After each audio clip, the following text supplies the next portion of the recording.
اٹک jail کے قیدی number 804 Imran Ahmad Khan نیازی کے جرائم کی تفصیل ملاحظہ فرمائیں۔ پہلا جرم، جس ملک کی غریب لاچار عوام کے ہزاروں لوگ ماہانہ کینسر سے مر جاتے تھے، اس قوم کو چندہ جمع کر کر کے 3 کینسر اسپتال بنا کر دیے جہاں 70% لوگوں کا مفت علاج ہوتا ہے۔ جرم نمبر 2، جب اس کی سابقہ اہلیہ جمائمہ نے اسے کہا کہ یا میرے ساتھ لندن میں عیش کی زندگی گزارو یا مجھے چھوڑ دو، تو اس نے پاکستان کو چن لیا، بیوی کو چھوڑ دیا، یہاں تک کہ لاکھوں پاؤنڈز جو جمائمہ کی دولت سے اسے ملنے تھے وہ یہ کہہ کر ٹھکرا دیے کہ مجھے ان پیسوں کی کوئی ضرورت نہیں۔ تیسرا جرم، 40 سالوں سے ایک دوسرے کو سیاسی اقتدار بانٹنے والے سیاستدانوں کو عوام کے سامنے اس نے ایکسپوز کر دیا۔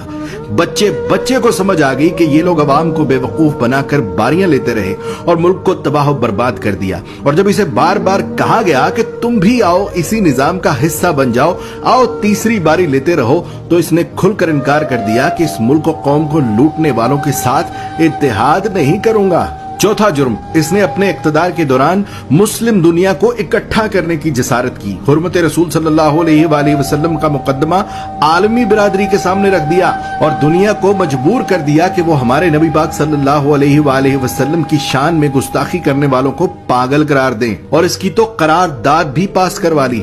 پانچواں جرم سن لو، اپنے اقتدار کے دوران مال بنانے کی بجائے غریبوں کو 12 ہزار روپے دینے شروع کر دیے، ہر خاندان کو 10 لاکھ روپے کا مفت علاج کروانے کے لیے صحت کارڈ جاری کر دیے۔ چھٹا جرم سنو اس کا، جب ہندوستان نے مقبوضہ کشمیر کا سٹیٹس زبردستی بدلا تھا تو اس کو بھی عالمی برادری کے سامنے لتاڑ دیا، اس کے ساتھ تجارت یہ کہہ کر بند کر دی کہ جب تک تم کشمیر کا سٹیٹس بحال نہیں کرتے تم سے تجارت نہیں کروں گا۔ ساتواں جرم، جب اسے پوچھا گیا کہ کیا ماضی کے سیاستدانوں کی طرح آپ بھی امریکہ کو اجازت دیں گے کہ وہ پاکستان میں بیٹھ کر افغانستان پر حملے کرے، تو اس نے کہہ دیا ایبسلیوٹلی ناٹ۔ آٹھواں جرم، اس قیدی نمبر 804 عمران احمد خان نیازی نے پاکستان کی تباہ و برباد ہو چکی کپڑے کی انڈسٹری کو دوبارہ شروع کرنے کی جرت کی، یہاں تک کہ اتنی لومیں چلا دی کہ کام کرنے والے کم پڑ گئے اور دنیا جہان سے پاکستان میں کپڑے کے آرڈر آنا شروع ہو گئے۔ جرم نمبر 9، جب اسے اقتدار سے زبردستی نکال دیا تب بھی یہ ملک چھوڑ کر بھاگ نہیں رہا تھا،